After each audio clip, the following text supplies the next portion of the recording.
ప్రేమ లోకం నువ్వే అంటున్నా, నీతో ప్రయాణం ఇష్టమేనన్నా, ప్రేమ తెలిపిన రామ చిలుకను హత్తుకోమన్నా.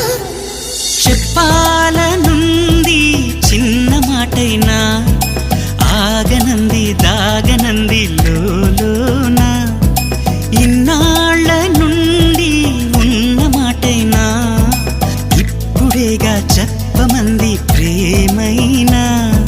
పెదవి కదిలించుకో, మనసే వినిపించుకో, పరదా తొలగించు కొంతైనా.